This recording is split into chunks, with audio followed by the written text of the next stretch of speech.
네, 오늘부터 디익시스 커리큘럼을 시작합니다. 첫 시즌, 첫 달의 주제는 따라하겠습니다. 예수 구세주. 네, 이 주제로 첫 달의 말씀의 은혜를 나눌 것입니다. 오늘 에피소드는 죽은 나사로를 다시 살린 그 이야기이죠. 아마도 교회를 다니지 않는 사람들도 이 이야기를 어느 정도 알고 있을 것입니다. 이야기로 들어가기 전에 요한복음의 두 가지 특징을 먼저 짚고 간다면 아마도 오늘 전체 스토리를 좀 더 우리가 이해하게 될 것입니다. 첫 번째가 뭐냐면요, 요한복음은 소수의 기적을 다루고 있습니다. 우리가 아는 것처럼 예수님을 행적을 기록한 사복음서에는 수많은 기적들이 나오고 있죠. 이적 기사가 있죠. 그런데 요한은 의도적으로 다른 복음서에서 다루고 있는 대부분의 기적을 다루지 않습니다. 대신 선별하고 선별해서 소수의 기적만을 어떤 분명한 목적을 가지고 기록하고 있는 것을 보게 됩니다. 요한복음 20장 30절로 31절은 그렇게 소수의 기적을 왜 어떻게 선별했는지 그 선별 기준이 나오는 말씀이 나옵니다. 들어보십시오. 예수께서 제자들 앞에서 이 책에 기록되지 아니한 다른 표적도 많이 행하셨으나, 그렇죠? 오직 이것을 기록함은, 선별하여 이것을 기록함은 너희로 예수께서 하나님의 아들 그리스도이심을 믿게 하려 하며 또 너희로 믿고 그 이름을 힘입어 생명을 얻게 하려 함이니라. 예수님께서 단순히 인간이 아니라 신성을 가지신 분이시다라는 걸 믿게 하기 위해서 이 7가지의 기적을 선별해서 요한복음 기록하고 있습니다. 요한은 독자들이 예수님의 정체성에 대해서, 예수님의 어떤 모습에 대해서 다양하게 규정하는 걸 원치 않아요. 되게 심플하게 가기를 원해요. 요한은 집요하게 독자들이 예수님을 하나님의 아들로 믿는 것을 원합니다. 좋은 선생, 윤리 선생, 어떤 스승 정도에 만족하지 않습니다. 하나님의 아들로 믿기를 원하고 있습니다. 요한복음의 두 번째 특징을 볼 텐데요. 그것은 뭐냐면 제자들과 그리고 나다나엘, 니고데모를 제외하면 요한복음은 등장인물들의 이름을 거의 기록하고 있지 않다는 것입니다.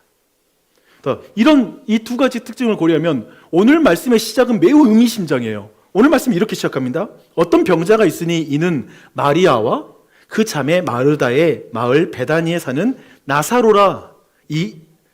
나사로라. 이 마리아는 향유를 주께 붓고 머리털로 주의 발을 닦던 자요, 병든 나사로는 그의 오라버니더라 라고 이렇게 말하고 있습니다. 이름이 되게 많이 등장하죠. 자세하게 말하고 있죠. 이런 특징을 가지고 있어요. 방금 읽은 이 1절과 2절은 어떤 이런 요한복음의 특징을 잘 나타낼 뿐만 아니라 굉장히 오늘의 모든 사건과 그리고 오늘 모든 이야기, 대화들을 이해할 수 있는 그런 많은 정보를 또한 우리에게 알려주고 있습니다. 우선 여기서 언급되고 있는 베다니라는 그런 지역이 있는데요. 잘 보시면 아래에 베들레헴이 크게 눈에 보일 텐데 여기가 그 이스라엘 근처니까요. 근데 베다니가 바로 예루살렘 바로 근처에 있습니다. 즉 예루살렘에서 동쪽으로 3km 정도 떨어진 그 작은 마을이 바로 베다니입니다. 근데 이 베다니는 예루살렘하고 매우 가까웠기 때문에 그 영향권 아래에 있다라고 보시면 돼요. 그리고 예수님과 또한 나사로의 가족 또한도 매우 특별한 관계, 마치 베다니가 예루살렘에 가까운 것처럼 예수님과 이 가족 또한도 굉장히 가깝습니다. 매우 친밀한 관계를 가지고 있습니다. 특히 마리아가 값비싼 향유를 예수님께 붓고 머리털로 예수님의 발을 닦은 그 사건은 요한복음 12장에 나오는데, 이 다음 장에 나오게 되는데 이 사건은 굉장히 유명한 사건입니다. 특별히 이것은 그 가정이 예수님을 얼마나 사랑했고 예수님을 신뢰하는지 믿고 있는지를 드러내는 그러한 사건이었습니다. 그런데 이 가족만 예수님을 짝사랑한 게 아니에요. 예수님께서도 이 가족을 굉장히 사랑하세요. 그래서 5절 말씀 보면 있잖아요. 예수님도 이 가족을 사랑했다라는 걸 분명하게 말하고 있습니다. 그래서 지금 요한복음의 전체 이미지와 느낌 뭐냐면요, 지금 뭔 강조하냐면 예수님과 나사로 가족의 깊은 사랑의 관계가 지금 여기 안에 배어 있어요. 그래서 이 사랑의 강조점을 여러분이 주목하실 필요가 있습니다. 그런데 안타깝게도 예수님을 사랑하고 그리고 예수님이 사랑하는 나사로가 병에 걸려서 생명이 위태하게 되었습니다. 여러분, 예수님이 사랑하면 병이 안 걸리나요? 예수님을 사랑하면 병이 안 걸릴까요? 그렇지 않다는 걸 알고 있죠. 우리는 이 안에서도 볼 수 있어요. 근데 누이들은 예수님께 이제 어떤 사람을 사서 서둘러서 예수님께 이제 이런 요청을 드립니다. 주여 보시옵소서, 사랑하시는 자가 병들었나이다.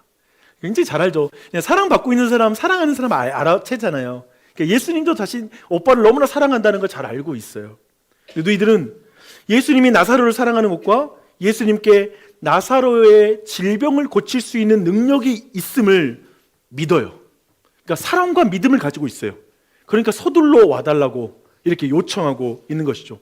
사랑하는데 믿음은 없으면 어떻게 되죠? 요청을 안 하죠. 이런 상황에서 의사를 부르겠죠. 근데 예수님께 고칠 능력이 있다고 믿는 거예요. 사랑과 믿음 가운데 지금 요청을 하고 있습니다. 이제 예수님의 반응을 이제 우리가 주목할 차례입니다.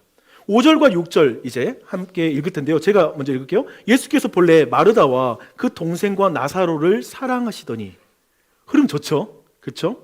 그래서 예수님이 너희들의 요청대로 바로 움직일 것 같은 그런 말씀이에요. 그렇죠? 사랑하시니까 바로 움직여야 되죠. 근데 6절을 읽겠습니다. 함께 읽어볼게요. 시작. 나사로가 병들었다 함을 들으시고 그 계시던 곳에 이틀을 더 유하시고. 반전이 일어납니다. 사랑과 반대되는 행동이죠.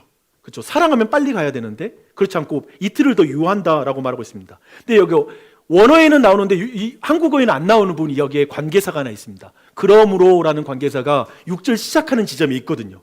네, 그렇게 본다면 그걸 반영해서 번역하면 이런 내용이에요. 예수님이 원래 사랑했던 나사로가 병들었다 함을 들으셨다.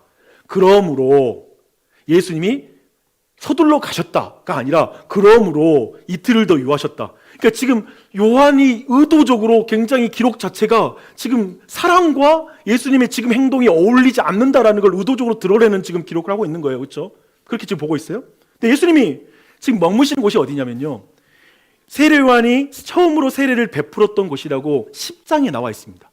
보면은. 그래서 여기가 에논이라고 부르는 그런 요단강 어떤 한쪽의 어떤 지역의 이름인데요. 이곳이 지금 베다니까지 거리가 약 60km 정도가 됩니다. 그렇다면 지금 서둘러 빠른 걸음으로도, 어쩌면 굉장히 빠른 걸음으로도 하루 온종일 걸려야 도착할 수 있는 그런 위치이고, 당연히 보통 사람들은 이틀에 거쳐서 갈 수 있는 그런 거리가 되죠. 그렇다면 예수님 굉장히 지금 의도적이죠. 그런데 성경의 저자까지도 의도적으로 이런 질문을 하고 있는 거예요. 사랑하면 예수님이 어떻게 움직이는 것이 맞는가라는 질문이죠. 예수님이 나사로를 사랑한다면 지금 어떻게 움직이는 것이 맞는가라는 질문을 하고 있습니다. 그런데 있잖아요, 이제 7절부터는 다른 사람과의 대화가 시작돼요. 제자들과의 대화죠. 근데 다른 관계에서도 이 동일한 질문이 발생하고 있습니다. 이틀을 유하신 예수님이 제자들에게 이제 나사로가 있는 베다니 곧 유대로 가자라고 이렇게 말씀을 하십니다. 그러니까 8절에서 제자들이 이제 말을 해요. 랍비여, 선생님이여, 방금 우리는 유대인들이 돌로 치려했기 때문에 10장에서 방금 우리는 유대인들이 돌로 치려했기 때문에 이곳으로 피해 왔는데 대적들이 있는 예루살렘 근처 베다니에 지금 올라가자고요? 이렇게 지금 질문하는 것이죠. 지금 이 전체 맥락에서 이 말은 이렇게도 번역할 수 있어요. 예수님, 나사로를 사랑하시면서 우리는 사랑 안 하십니까? 나사로를 고치려고 올라가시려고 우리를 사지로 몰아 넣으십니까? 지금 굉장히 입장이 다르다는 거예요. 그렇죠? 상황이 달라요. 그런 의미에서 지금 제자들의 질문도 이 안에서도 동일한 질문이 나오죠. 예수님이 제자들을 사랑한다면 예수님은 어떻게 움직이는 것이 맞는가? 제자들은 지금 에논에 있자는 거죠. 우리를 사랑한다면 여기 있어야 된다라고 말하는 이 두 가지 질문이 이 안에 겹쳐 있는 것이죠. 예수님은 나사로가 죽은 것을 이제 제자들에게 말합니다. 이때 이때 제자들의 마음이 확 드러나요. 도마가 이런 말을 해요. 우리도 주와 함께 죽으러 가자. 다른 제자들에게 이렇게 말했다고 성경 말하고 있습니다. 다른 제자들에게 우리도 주와 함께 죽으러 가자. 또 여러분, 이 말이 어떻게 들리세요? 야, 예수님과 함께 죽으면 죽으리라. 이런 신앙적 결단의 말처럼 들리십니까? 아니, 지금 죽음을 굉장히 두려워해서 주저하고 있는 제자들에게 아니야, 우리 예수님 따라가서 우리 함께 하자 라고 독려하는 말로 들리십니까? 근데 저는 그렇게 해석하기에는 좀 무리가 있는 것 같아요. 제가 볼 때 여러분이 우리가 다 아는 것처럼 제자들의 수준 잘 아시죠? 제자들은 있잖아요, 무슨 믿음의 고백을 할 땐 경쟁적으로 주님 앞에서 다른 제자들 두고 막 하잖아요. 그래서 막 서로 예수님께 충성 경쟁하는 스타일로 본다면 지금 이 패턴에서도 이런 믿음의 말이었다면, 야, 뭘 그렇게 겁을 내? 우리 예수님 위해서 죽으면 죽으리라. 한번 올라가자. 아마도 사람들이 있을 때 이야기했는데 성경 자세히 보면 예수님이 없고 다른 제자들에게 이 말을 했다고 그래요. 그러니까 보는 앞에서 말하지 않고 다른 자리에서 제자들에게 지금 말을 하고 있는 거예요.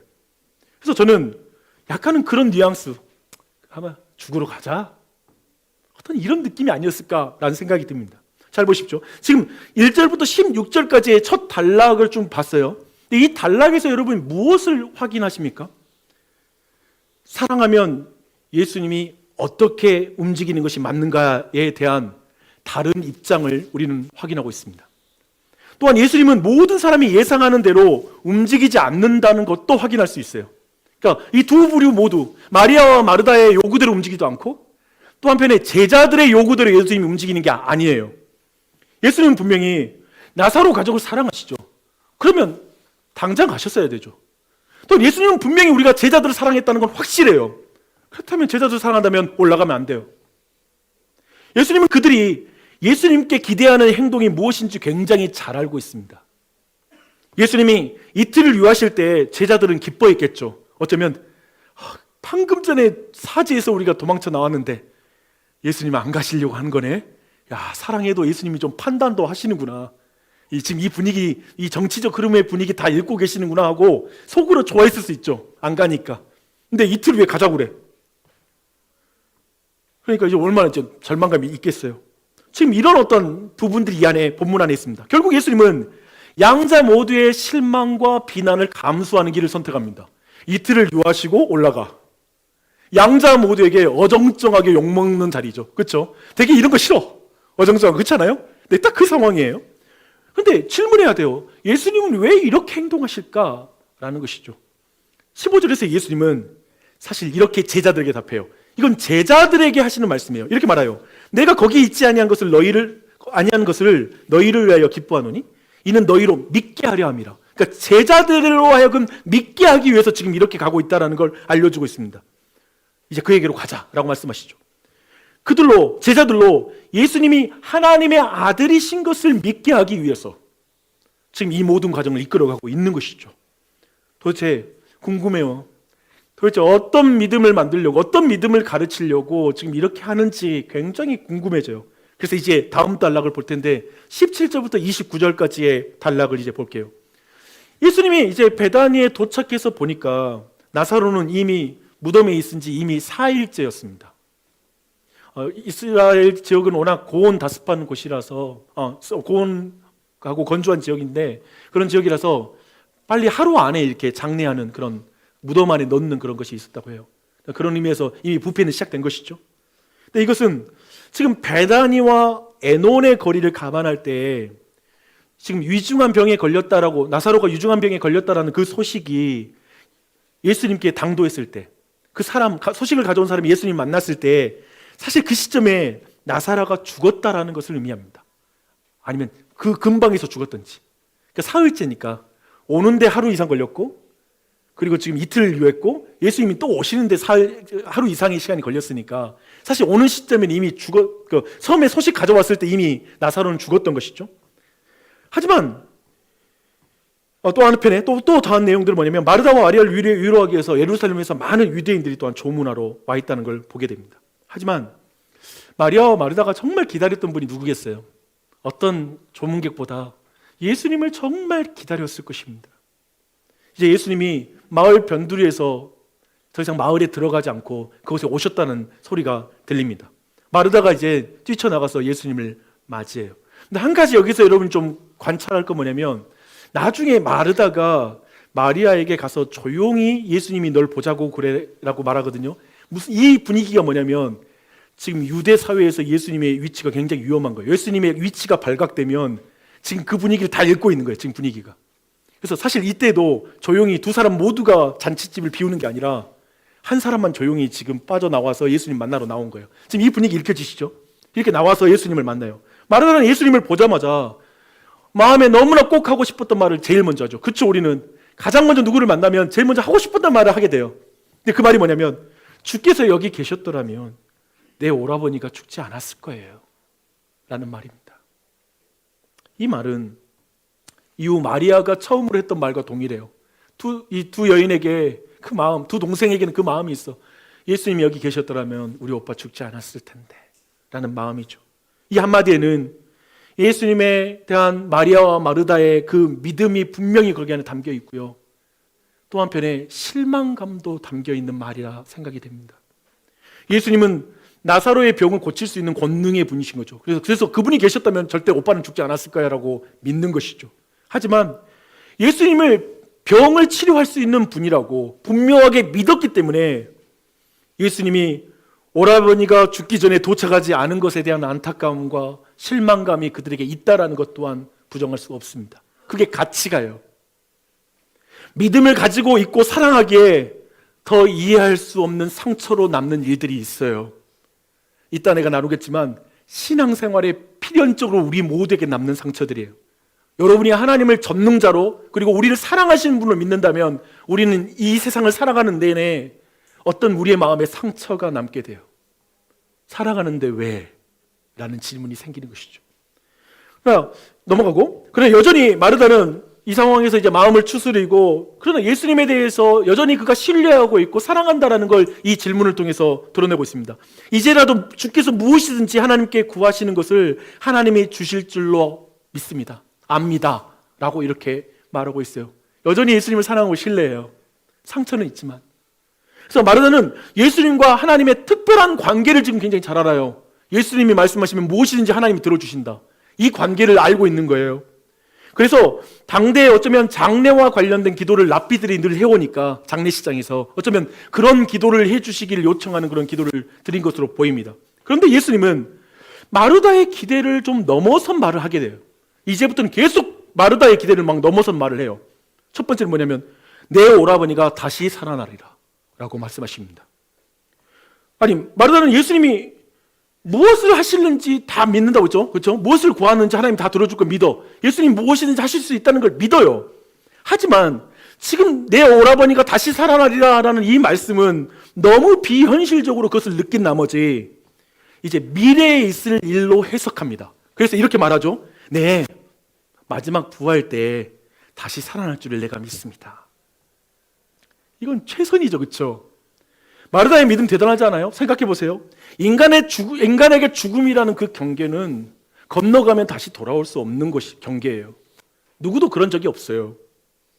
죽음이라는 그 판정이 이루어지면 번복하는 게 불가능해요. 그렇죠? 맨날 몇 시에 사망하셨습니다. 그렇고 나면 다시 돌아올 수 없는 거예요.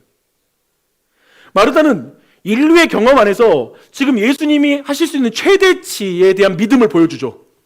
마지막 부활 때 예수님께서 다시 살려줄 걸 믿어요. 최대치죠. 그렇죠? 우리는 죽음이라는 어쩌면 우리가 만약에 과거의 사람이라면 중력의 다른 어떤 외의 원리를 모르잖아요. 우리는 중력이 미치지 않는 지역도 상상할 수 없고, 그것처럼 죽음의 중력이라는 것을 벗어나 본 적이 없는 사람이 할 수 있는 최대치의 말을 한 것이죠.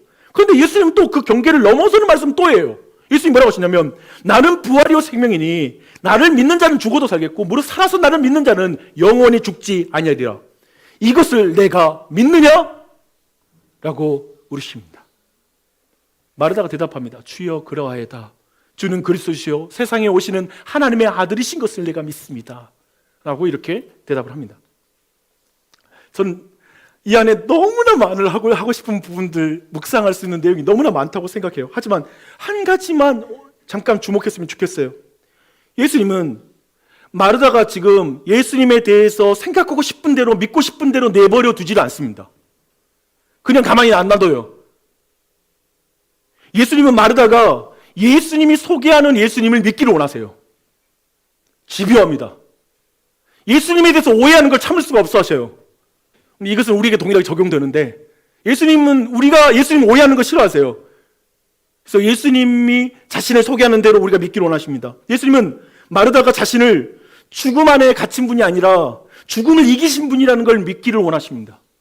예수님은 마르다가 예수님이 죽음 안에서, 죽음이라는 중력 안에서 일하시는 분이 아니라 죽음이라는 중력 밖에서 그 모든 걸 초월하여 일하시는 분이라는 걸 믿기를 원하십니다. 그건 인간이 할 수 없는 일이죠. 다른 차원의 하나님의 아들로 믿기를 원하시는 것이죠. 예수님이 부활이요 생명이신 것을 믿기를 원하시는 것입니다. 그래서 계속해서 그를 깨워서 믿음으로 이끌어가는 걸 오늘 본문 안에서 발견할 수가 있죠. 분명한 것은 저는 이런 것 같아요. 오늘날에도 교회에 익숙한 사람, 성경에 익숙한 목사도 아직 예수님과 성경을 비현실적으로 느낀 나머지 하나님과 하나님의 말씀을 축소하고 그 생각하는 그 경향성이 여전히 우리 안에 작동하고 있다는 것입니다. 여러분, 나눔을 보면 알잖아요. 이게 현실적으로 맞는 말이야? 이런 표현 많이 하잖아요. 생활에서는 아니에요. 우리 안에 끊임없이 예수 그리스도와 하나님과 그분의 말씀을 축소하는 경향성이 우리 안에 굉장히 많이 남아있죠. 그런데 하나님은 그런 우리를 가만히 내버려 두시지 않는 게 더 질기고 강한 하나님의 속성이에요.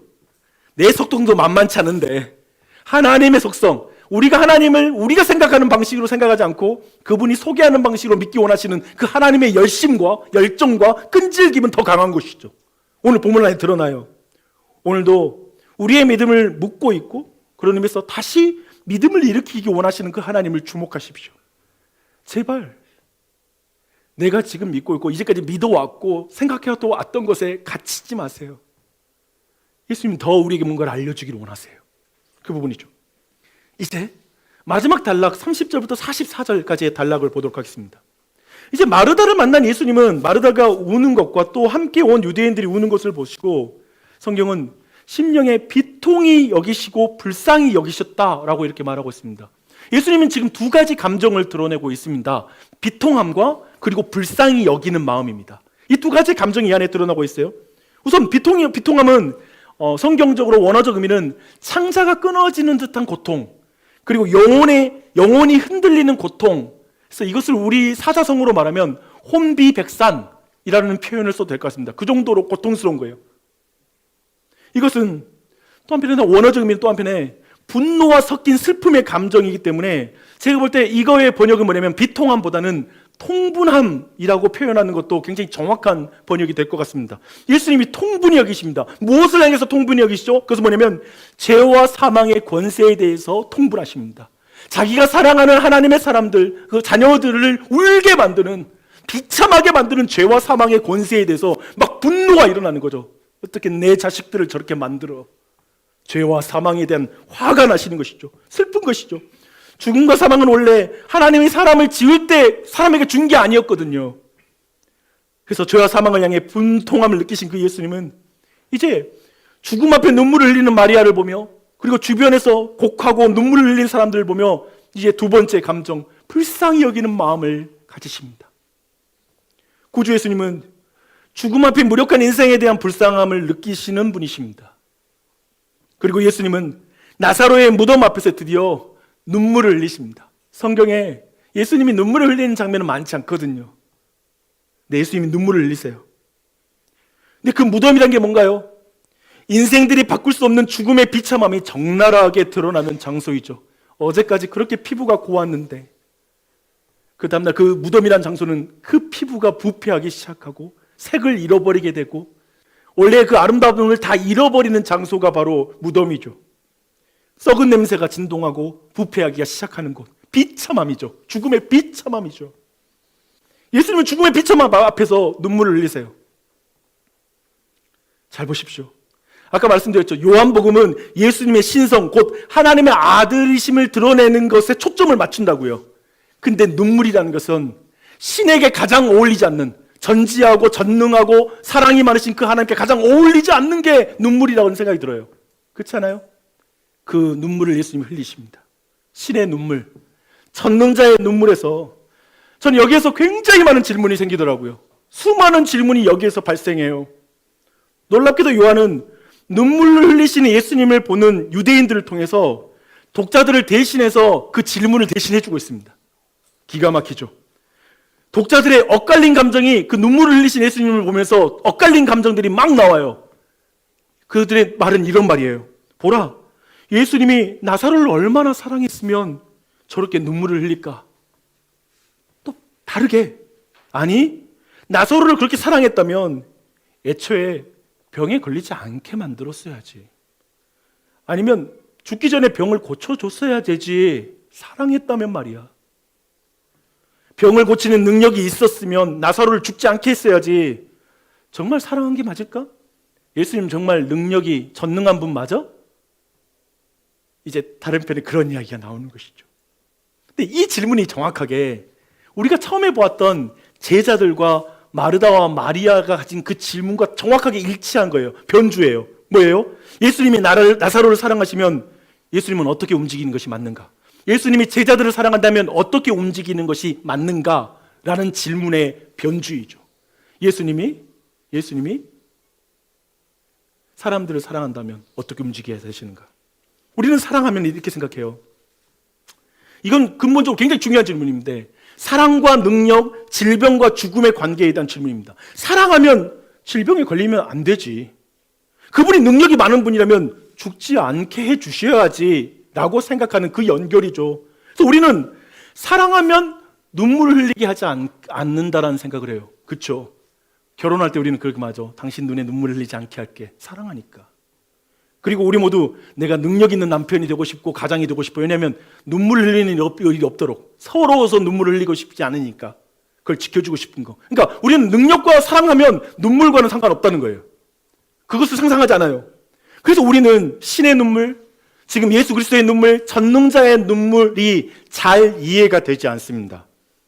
이런 류의 질문, 그래서 근본적으로 이런 류의 질문은 사실 성경을 읽는 모든 사람들, 아니면 교회 밖에 있는 사람이든지 상관없이 이런 질문, 지금 이 질문, 계속 우리 안에 나오는 질문들입니다. 이런 것이죠. 인간을 사랑하는 하나님이라면 왜 인간들이 죄에 빠지도록 그렇게 가만히 보고 계셔?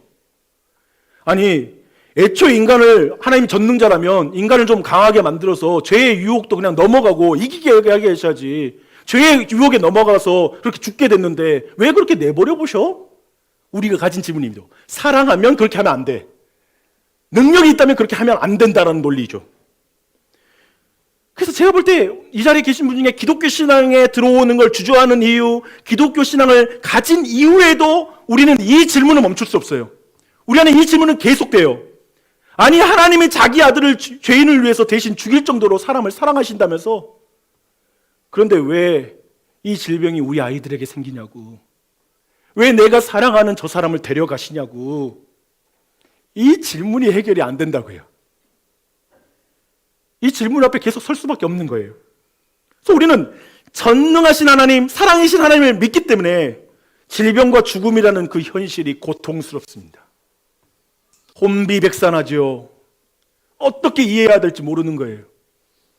그래서 전능하신 예수님이 눈물을 흘리신 것도 잘 이해가 되지 않습니다.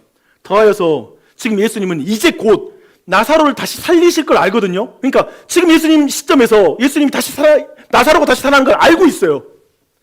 근데 우리는 과거와 현재와 미래에 대한 모든 것을 아시는 예수님이 여기서 왜 눈물을 흘리는지 이해가 안 돼.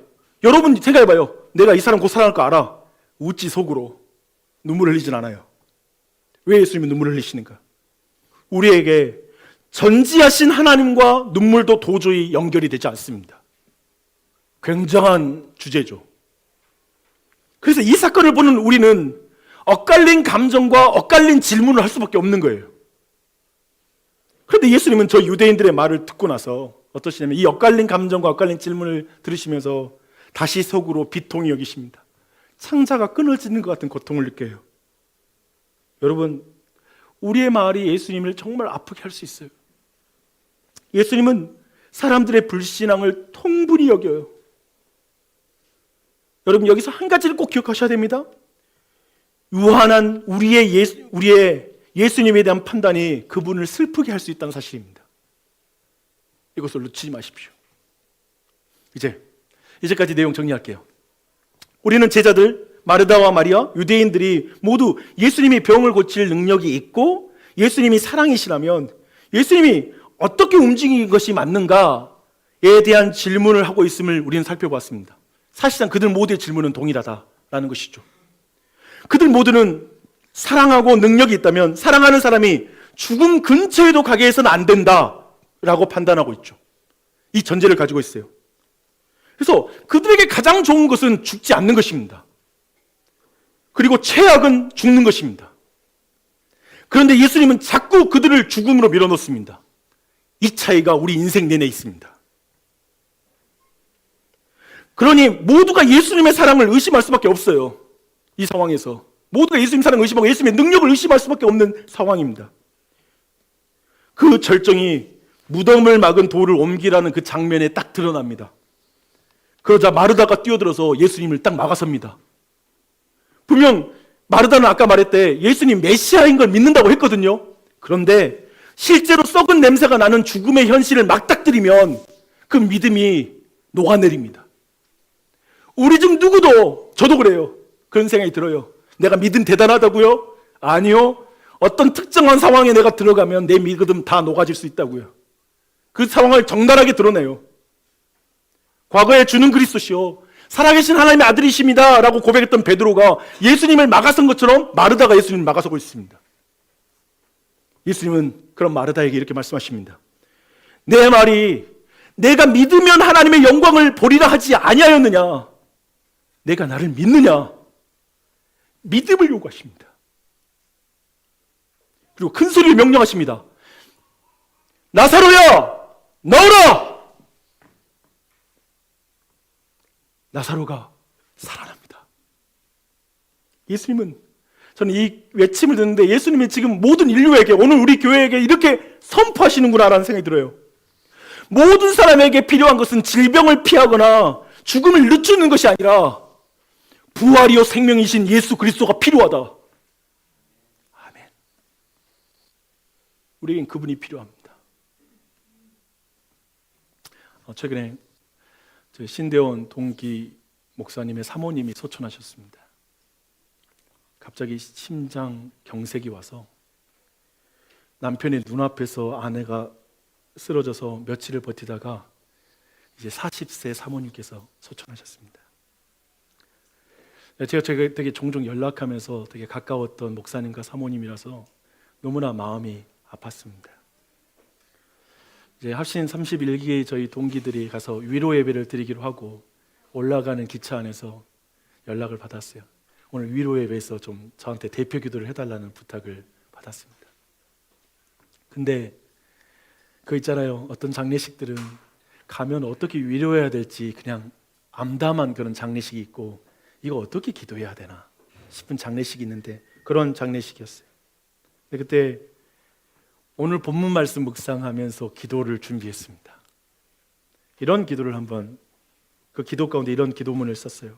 주님, 여기에 있는 우리 모두는 서사모와 신목사의 이별을 두고 서사모가 안식하는 주님의 품이 아니라 아내가 없는 신목사의 텅 빈 가슴이 보입니다. 그러나 주님이 이곳에 계심을 믿습니다. 우리의 눈물에 가려 주님이 잘 보이지 않지만, 우리의 무지에 가려 주님의 선하심을 느낄 수 없지만 우리는 주님이 이곳에 계심을 믿습니다. 며칠 전에 형님과 좀 다시 연락을 했습니다. 이런 말을 하더라고요. 하나님 진짜 잔인하셔. 야, 내 눈앞에서 아내가 쓰러진 거 보고 응급실 가서 그 병원 의사 쓰레기들 어떻게 그렇게 돼? 막 분노가 올라오는 거예요. 그 과정 다 보게 하셨어. 하나님 잔인하셔 라는 말을 하더라고요. 우리는 전지하신 하나님이 사고를 미리 막아주지 않으실 때 그분의 잔인함을 느낍니다. 전능하신 하나님이 우리의 질병을 고치지 않으실 때 정말 그분이 너무나 밉습니다. 사랑이신 하나님이 사랑하는 사람을 데려가는 순간에 우리는 하나님을 사랑하고 신뢰하는 것을 지킨다는 것은 만만치 않습니다. 오늘 주제는 그렇게 만만한 주제는 아닙니다. 장례식을 마치고 내려오는 길에 제가 이런 글을 썼습니다. 이해할 수 없는 상황 속에 다 알고 계신 하나님은 어디에 계셨는지, 어디에 계셨나요? 다 알고 계시기에 왜? 감당할 수 없는 슬픔 속에 다 하실 수 있는 하나님은 무엇을 하셨는지, 무엇을 하셨나요? 왜? 다 하실 수 있기에 왜? 주님 품에 두시려고 그에게서 빼앗아 가셨나요? 그 슬픔을 통해 이루실 주님의 뜻이 너무 아파요. 흐르는 눈물에 주님의 선함이 일그러진 것 같고 텅 빈 가슴에 주님의 사랑도 지워진 것 같아요. 그러나 다 알고 계시나 슬퍼하신 예수님, 내가 이해할 수 없으나 그 주님을 믿습니다. 다 할 수 있으나 눈물을 흘리신 예수님, 내가 감당할 수 없으나 주님을 경배합니다. 주 안에서 사랑하는 여러분, 죽음이 최악이고 사는 것이 최선인 우리에게 부활이요 생명이신 예수님의 인도하심은 늘 버거울 것입니다. 죽음을 맞닥뜨리면 우리 모두 똑같습니다. 그런데 부활이요 생명이신 예수님이 우리의 최선이 된다면 사나 죽으나 우리의 유일한 위로가 될 것입니다. 그 사이의 과정이 참 힘들죠. 예수님은 계속해서 제자와 마르다와 마리아, 그리고 구경한 유대인들, 그리고 여러분의 생각을 깨고 들어와 그분을 향한 믿음을 확장시켜 나갈 것입니다. 근데 제가 그렇더라고요. 좀 짜증났던 게 뭐냐면, 합력하여 선을 이루신다, 이런 기도가 너무 짜증나. 정금과 같이 만든대. 내 아내를 죽여서 뭘 나를 정금으로 만들어. 막 그런 생각이 스치잖아요. 근데 기억하세요. 지금 전능자가 여러분을 불쌍히 여기시고 여러분을 위해 우시고 계시고 여러분과 함께 하십니다. 잘은 모르겠어요. 왜 이 길로 인도하는지는. 그런데 그분이 사랑한다는 것과 그분이 눈물을 흘리시는 것과 그분이 함께 하신 것은 분명해요. 그래서 나는 이런 생각이 들었어요. 그분이 그 과정 속에 우셨다면 우리도 그 과정 속에 우는 것이 허락됐다. 그리고 그 과정 속에 하나님 앞에서 원망하고 때로는 하나님 앞에 토로하는 것 다 우리에게 허락됐다. 그러니 그 여정 속에서 그 하나님께 그렇게 외치고 그분 앞에서 울며 난 주님을 따라가겠다 라는 생각이 들었습니다. 여러분, 예수님의 이 말씀을 지금 여러분의 자리에서 들어보십시오. 내 말이 네가 믿으면 하나님의 영광을 보리라 하지 아니하겠느냐? 내가 믿느냐? 믿으십니까? 부활이요 생명이신 예수님을 믿으십니까? 믿으면 좋습니다.